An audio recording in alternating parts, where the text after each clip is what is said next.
Cik tas maksā? Bieži vien šis ir viens no pirmajiem jautājumiem, ko klients paprasa pārdevējiem. Ja? Pasaka man vienkārši, cik tas maksā. Un tā ir diezgan liela kļūda, kad pārdevēji uzreiz vienkārši saka, jā, tas maksā tik un tik. Labi, paldies. Tātad, ja jūs uzreiz burtiski vienkārši pateiksiet cenu, tad viss, ko jūs darīsiet, jūs cīnīsieties tikai par cenu.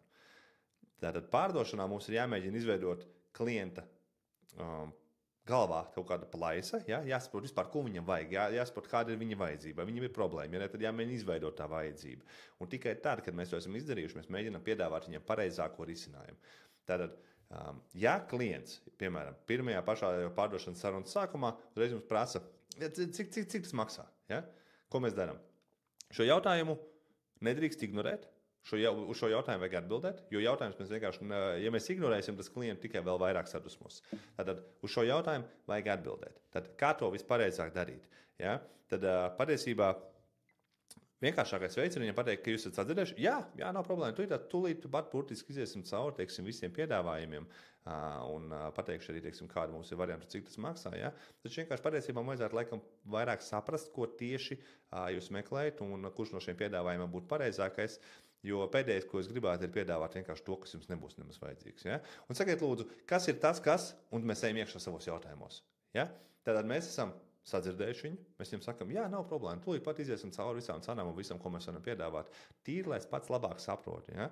Ko patiesībā jums patiešām vajadzētu, kas būtu jums piemērotākais. Kas ir tas, un iekšā jautājumos.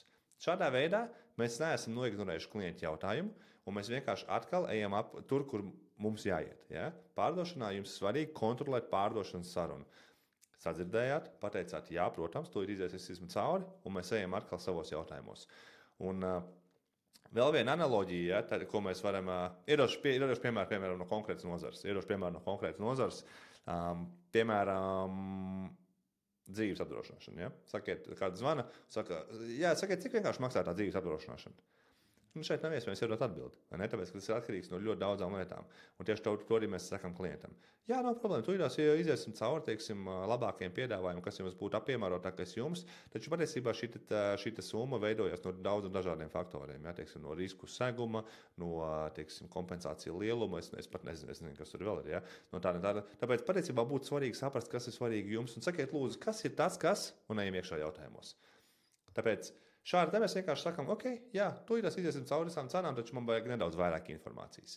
Lūk, un, piemēram, analoģija, ko jūs varat, kas nāk galvā. Iedomājieties, jūs aizvedat mašīnu uz servisu.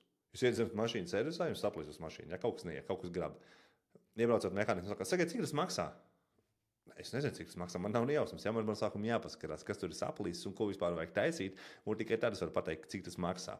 Un tieši šādā veidā arī jums ir jāiet šajās pārdošanas sarunās. Nevis uzreiz jāmētājās ar cenu un jāsaka, jā, tas maksā 600 eiro. Labi, paldies. Taču ir jāsaprot, kāda ir klienta vajadzība, ko viņam patiesībā vajag, kas būtu piemērotākais, un tikai tad jāprezentē šis te pakalpojums, no sākuma radot tā pakalpojuma vai produkta vērtību, izstāstot visas īpašības un ieguvumus klientam, un tikai tad mēs nosaucam to ciparu vai ieguldījumu tajā, lai klients varētu sasniegt tos rezultātus, un tad tas maksā tik un tik. Ja? Tāpēc neuzķeramies uz šo te draugi, neatbildam klientiem uzreiz, cik tas maksā, mēģinām to jautājumu tā kā pateikt, ka mēs esam sadzirdējuši, uzzināt vairāk informācijas, un tikai tad mēs, kad esam izveidojuši šo te plaisu klientu galvā, tad tikai mēs vispār prezentējam savu produktu vai pakalpojumu un nosaucam ciparu. Tā kā, ja tev interesē šāda te pārdošanas tipa informācija, var pasīties links zemāk pārdošanas apmācību platforma, pievienojies, tiekamies tur. Čau!